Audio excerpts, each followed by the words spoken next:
Question number 19 देखेंगे 2016 में 2 number का हुआ है। बहुत ही शानदार, बहुत प्यारा क्वेश्चन है। ठीक है, क्या कह रहा है इन और इसकी क्वेश्चन की लैंग्वेज ही अजीब सी है। लैंग्वेज में एक बच्चे गलती करते हैं इन और सिंगल थ्रो, तो इसमें बच्चे क्या मान लेंगे एक ही डाइस है, नहीं इन और सिंगल थ्रो और पेयर।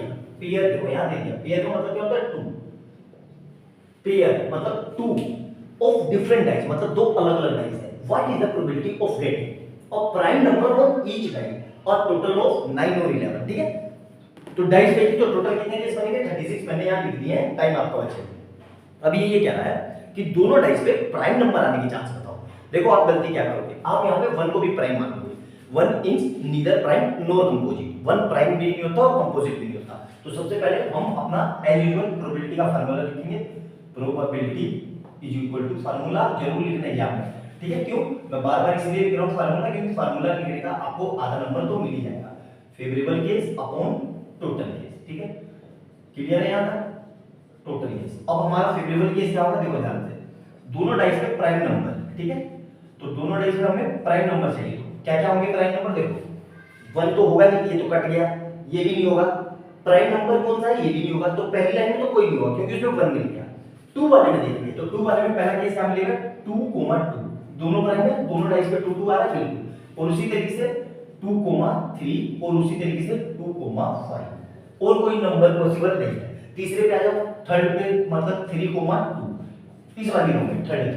और दूसरा क्या मिलेगा 3, 3 और तीसरा क्या मिलेगा 3, 5। इसमें नहीं आएंगे क्यों, क्योंकि इसमें तो 4 आ गया, तो 4 तो कंपोजिट नंबर होता है, वो सभी साथ ये नहीं होगा। फिर इस वाली लाइन पे आ जाओ, तो इसमें क्या मिलेगा मुझे 5, 2 5, 3 और 5, 5। उसके बाद कोई केस नहीं मिलेंगे, क्यों, इसमें देखो ये 6 है, तो 6 आ गया, तो भाई 6 तो कंपोजिट नंबर होता है, वो जिसके साथ आएगा तो 6 पूरा आएगा। तो टोटल केस कितने मिले 9। तो टोटल केस कितने हो गए भाई साहब हमारे 9 आ गए।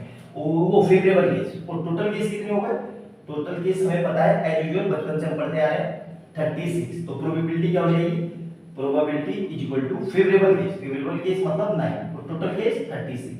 तो ये पूरा पूरा कट जाएगा, 9 बन जा 9 4 जा। तो आंसर कितना आ जाएगा 1/4। और इसको फर्दर लिखेंगे तो 0.25। दोनों आंसर सही है, कोई सा भी आप लिख सकते हो, ये अंदर मार्क्स दे देगा, मार्क्स नहीं काटेगा। क्लियर है यहां तक?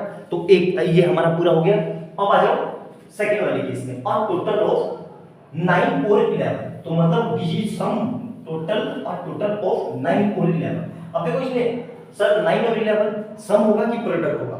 देखो कॉमन सी बात है यार, थोड़ा सा दिमाग दौड़ाओ।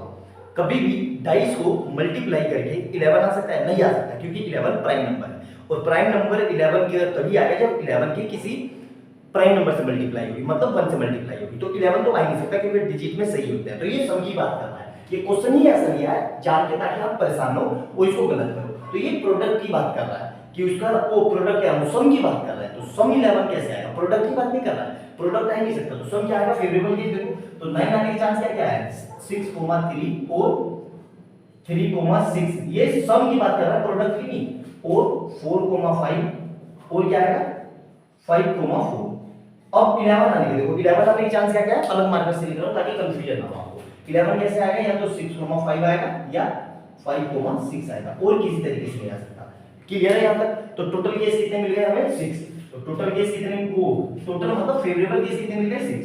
और टोटल केस कितने होते हैं हमें पता है, बार टोटल केस इक्वल टू 36। तो प्रोबेबिलिटी क्या हो जाएगी हमारी, probability is equal to favourable case 6 और टोटल केस 36। तो आंसर क्या आ जाएगा 6 बन जा 6 6 जा, यही हमारा आंसर है। और इसको फर्दर लिखेंगे तो 0.1666 आता रहेगा।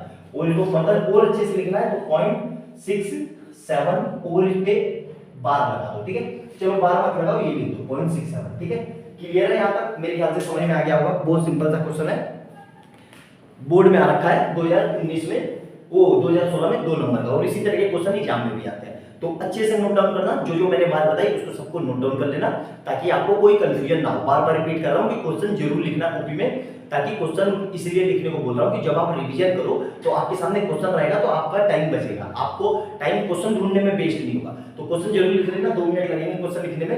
अभी के 2 मिनट बचा लो, ताकि फ्यूचर में आपको आपके 2 घंटे बच जाए। आई बात समझ में? तो अच्छे से एक स्टेप लिखना, जितनी बातें मैंने बनाई उसको नोट डाउन करना, और वीडियो अच्छी लगे तो लाइक एंड सब्सक्राइब करना, और ज्यादा से ज्यादा अपने दोस्तों से शेयर करना, ताकि सबका भला हो सके।